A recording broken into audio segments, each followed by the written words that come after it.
past, because of some of the positions of the chapter, etc. You engaged with PLO at the time when they did not cheat down the chapter. You engaged with the North Koreans. Why then take exception when it comes to Hamas? You don't need to agree with them. We can have strong reservations against them. But why do you punish a group just because you tend to disagree or the perceived blunders or mistakes of the past? So my point, if you want to talk about engagement, you must engage. And you cannot therefore be selective. The failure of the past administration and initiative, not only insofar as the Arab-Islamic question is concerned, throughout the Muslim world, you just have this perception, either they are Islamists or Islamic movements or the Muslim Brotherhood, therefore they must be cut off completely from the scene. Unless they are perpetrators of violence, clear with them. I do not condone them. But otherwise, you have to engage. I mean, that's my point. Otherwise, there's not going to be, there'll be contradiction. Do you mean to say that you can condone all excesses of the Israeli regime, the transgression? Does it mean, therefore, that I do not agree that you should engage with the Israelis? I'm for engagement with the Israelis, including Muslim governments or Arab governments. But why then the exception to this perceived or so-called blunders by Hamas? And that's the point. And I think the administration must have the courage to deal with these issues. And I think a lot of Americans of high distinction have called for a shift of the foreign policy to be seen to be reasonable and fair. And that is why the call even to engage with some segments or sections of the Taliban. You mean to say as a Muslim like me, could condone the Taliban excesses? I don't. In fact, I think it is a disservice to Islam in some of their policies. But do I agree to engage with them? Yes. Do I support the Minister government for the atrocities, the oppression, the beating of political prisoners, including myself? Of course, I detest. But do I support engagement with them? Yes. So I think, of course, at varying degrees, you have to do this. That is my first point. The second issue is democracy. And this, I worry when you talk about taking time. You mean to see we are so totally semi-literate and ignorant and blatantly corrupt that for 50 years we are preparing capacity building. Why do we need Americans to build capacities in Egypt and other countries?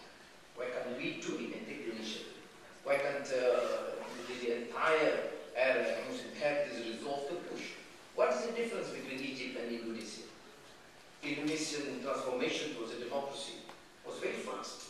Yet they have lots of problems. Development, abject poverty, corruption. They had them resolved. And now it is considered to be, the change again was made, a transformation towards a vibrant democracy. So what the United States is doing in many areas in Indonesia, to me, is something very positive. I would urge them, Australia, to do more in terms of building these institutions.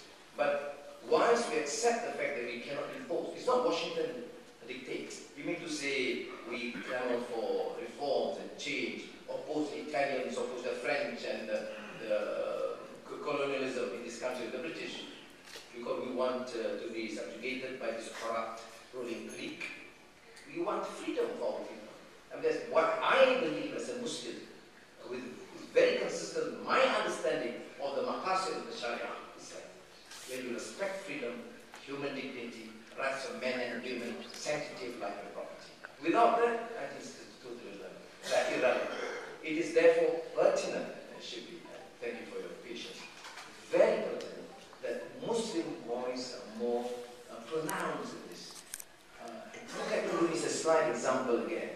When there's the latest bombing in Jakarta, the outrage was total, from the far left to the far right, to the Islamists, to the secularists, all condemned. And I thought, I was in Jakarta at the time, I said, in a matter of weeks, they will find those groups. You know why? Because the outrage was total. It's not, it doesn't happen in most Muslim countries. Because they give all sorts of excuses and rationalization for some sort of terrorist activity. But in Indonesia, because it is inclusive, because the media is free, because people are free to express themselves, and this